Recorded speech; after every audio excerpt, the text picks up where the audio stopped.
I keep getting asked that, like, will AI replace the need for what we do? And short answer is no, for the time being anyway, because email is so dynamic, AI can't know absolutely every answer to every question. But again, like we've been talking about in this episode, it's probably going to respond to all the mundane, everyday emails for you now.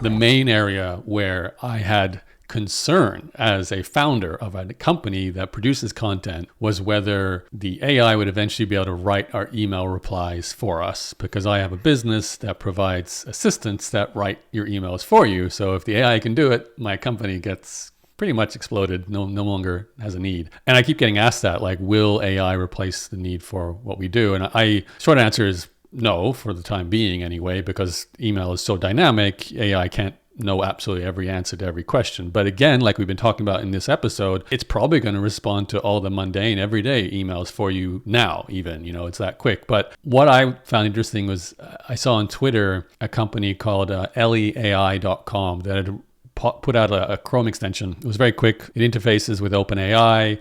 It basically will then give you a little button you can press right there within your email. So your email, you're writing, you're not writing, you open to reply. It gives you these 3 buttons. What's the tone? So do you want it to be positive or negative? And be sort of nice or angry? Not to those extremes, but what's the tone of your email? And then you just click generate.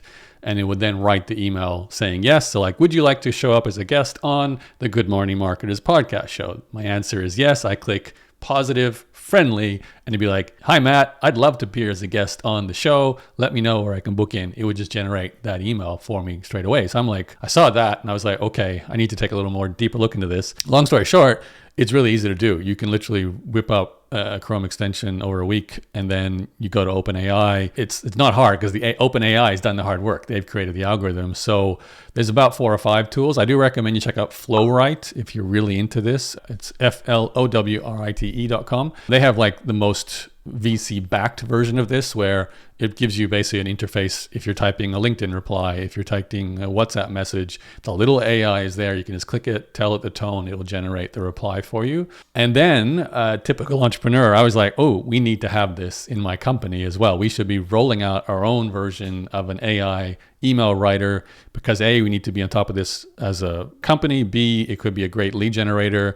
It could grow our email list by giving away a free version. It could even be an entire new income stream, because when you use OpenAI, at some point you have to start charging, because you get charged per query if you're using the developer version of it. So you have to pass on that cost to your customers at some point if you want to survive. So I went to my Ukrainian developers and said, hey guys, how hard is it for you to create a plugin for we can release, test it internally, give it to our clients, and then potentially release it publicly? And they went away and produced it in a week. It really is like a simple piece of code. When that happened, I kind of realized, all right, well, this is almost too easy. Like, this is commoditized service. It's not like you either go deep and try and build a whole bunch of tools like Flowrite is doing.